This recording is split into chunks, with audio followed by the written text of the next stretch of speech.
I wanted to talk about. We talked about the white boy gang last week.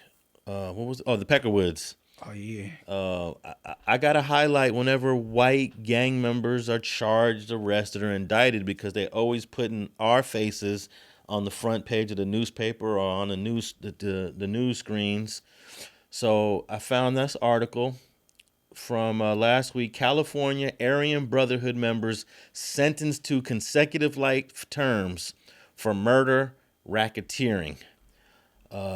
Two California members of the AB prison gang were sentenced to consecutive life sentences in federal prison for murder in aid of racketeering and other crimes committed while they were incarcerated in Sacramento prison, which would be Folsom, I believe.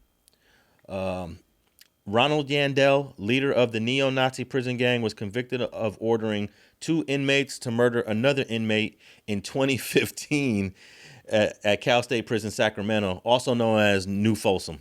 The 62-year-old Yandel of Penoil, Contra Costa County, had offered the two inmates membership into the AB if they were able to kill a member of a rival prison gang, Hugo Pinell, according to court records. Now, this is very deep because I don't think you know who Hugo Pinell is. But Hugo Pinell goes all the way back to the 1960s. He was a Latino dude that rode with the brothers, part of the BGF. Yeah, Hugo Pinell was a BGF affiliate. Oh, I think I heard that name before, but I assumed this person was black all this time. Nah, but check this out. Hugo Pinell was in the SHU for like, I don't know, 20-something years. But after the hunger strike, they let them all out.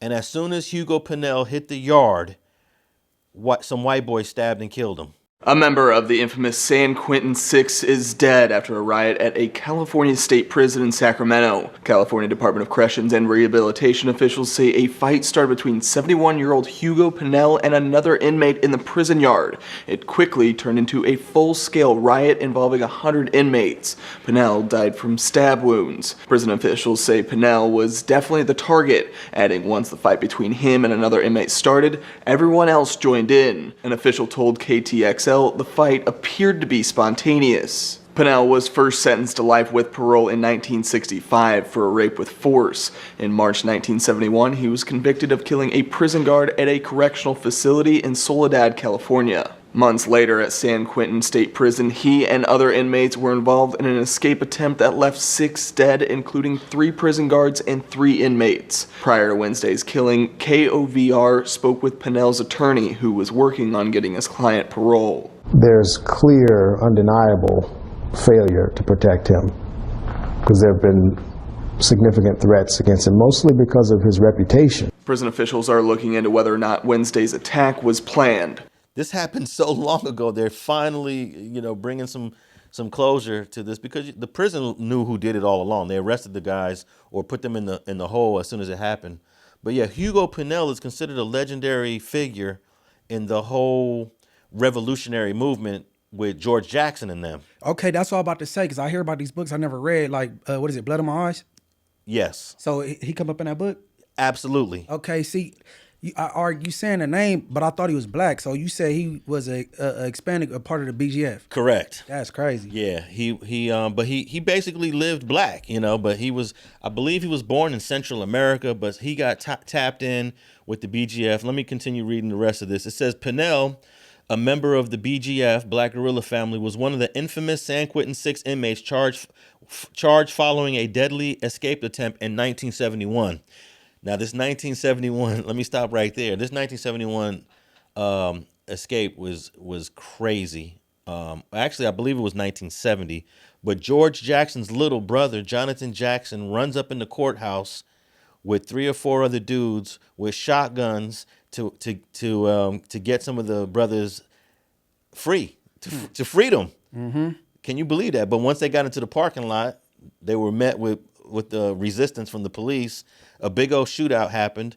Jonathan Jackson takes the judge as a hostage.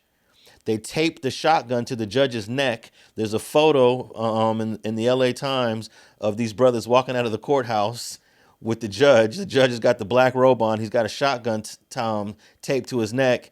They get into a shootout and everybody dies, even the judge. Yeah, I heard that story too. Yeah, it's probably one of the craziest court-related stories in California history. I can't think of anything crazier than that. And that was George Jackson's little brother, Jonathan, and bro was only 17 years old when that went down. That is so gangster, bro. Yeah, it is. It is. In fact, I had the homeboy tell me he wants to take the picture of Jonathan Jackson with the shotgun taped to the judge's neck and put that on a shirt. he never done that, but you know that could be looked at as two different ways. Though. No, that sounds like a hard ass tattoo. What you mean two different ways? Well, you know, most of society is gonna be like, that's messed up that they took the judge hostage and he got smoked. You know, it definitely shows a lack of respect for The judicial system. the judicial system, for law and order. And not gonna look at that two ways because that particular system that failed us so many times. Yep. So, you know what I mean? They need to tighten up. And that's what that is. Like, but, you know, I ain't even supposed to say what I said right there, being that y'all, you know, I'm in transition. But no, I think you make a good point that the system has failed us many times over. I just heard of a guy, I think we spoke about it on a previous episode, or maybe we didn't. A guy and a girl were just released from California prison for serving 17 years for a homicide that they didn't even commit. The brand new DA approved their release. The system failed these two people.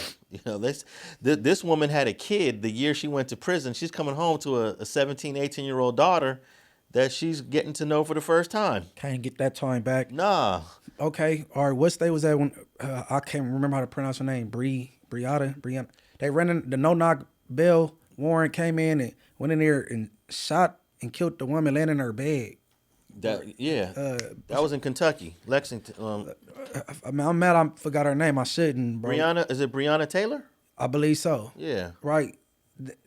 The police was charged for the shooting the bullet and going through the wall and not for her murder.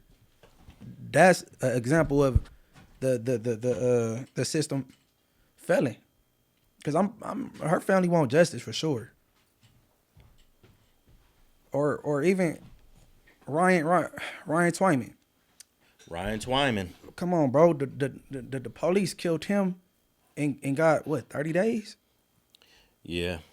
That's an example of us being failed. You know what I'm saying? Them failing. I mean, the judicial system failing us. So, I mean, you know. But you know, the 60s bred a different kind of brother.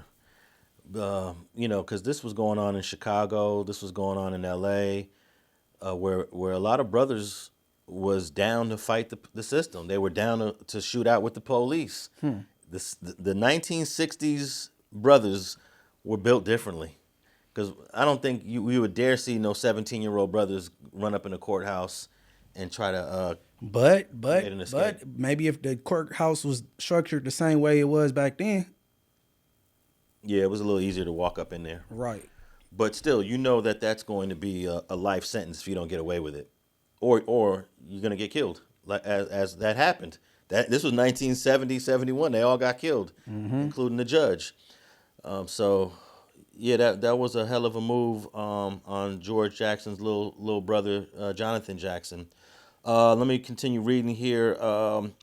Intercepted phone calls. About a year after the murder, U.S. Drug DEA intercepted phone calls made by Yandel. Yandel's the white AB guy, on a contraband cell phone in which he bragged about directing the murders and sponsoring the killers for membership in the gang, according to the U.S. Attorney's Office. Now, this is crazy because Yandel is talking on a cell phone. He's not talking on a CDCR phone, and they still intercepted his conversations. So whoever he was talking to was hot already. Either that or they knew about Yandel's phone. I don't know how it went, but yeah, it could have been the person that Yandel was talking to. Mm-hmm. But I want to believe that they were investigating Yandel, and somehow intercepted his phone calls. That could be, but no, it seemed like whoever he was talking to was hot. But this is the second time where a prisoner with a cell phone is getting charged with their conversations on these cell phones. Because I don't trust talking to people on cell phones that are in prison anymore. I don't trust it. No, it ain't the prisoner phones. It's our phones. Like, okay, my phone been tapped on like 2 or 3 different occasions. So if they didn't, the homies calling me from the pen on the cell phone, and now they didn't like, oh, he talking to so-and-so on the 4-yard. And he, you know what I'm saying? It would probably, I think it come from the outside in. Well, he felt comfortable enough to talk on that phone where he bragged about ordering the murder of Hugo Pinell. Hugo Pinell and Yandel, who was serving 65 years to life for murder and voluntary manslaughter, also directed that money earned from the gang's criminal activities be directed to support the 2 murderers, the U.S. Attorney's Office concluded. William, That might not be true. yeah, sometimes they exaggerate this. William Sylvester was also sentenced after being convicted of murdering another inmate at Folsom to earn his own membership to the AB. So yeah, man, this is all over Hugo Pinell, which is a legendary figure if you're a George Jackson follower, if you are a Black Panther follower of the 1960s, or if you are tapped in with the BGF. Hugo Pinell was that guy. Yeah, because I know Bush like Blood in My Eyes and Soledad Brothers, and they touch on that type of the BGF and all that type of stuff, right? Yeah, Right. definitely. But yeah, this happened in 2015. I remember I was at my office when I got the news that Hugo Pinell was murdered in prison. I was like, what? I immediately was like, how in the hell did they kill Hugo Pinell? You know? But this goes all the way back to their beef between the AB and the BGF. And once Hugo Pinell hit that yard after being in the shoe for so many years, they moved on him. And someone told me this. They believed that the CDCR knew that Hugo was going to be in danger on this yard, and they're partly responsible for putting him in the line of fire on a yard with white supremacists that hate the BGF. How you feel about that? I never been to a level 4 prison. I'm wondering, is they numbers up a little bit more on the 4-yard because they numbers, they the minority on every prison yard as far as I know. But when they play ball for real. I don't know. That's like 60-40. I don't know. Yeah, well, it took 10 years before they sentenced 10 years for this case to finally conclude.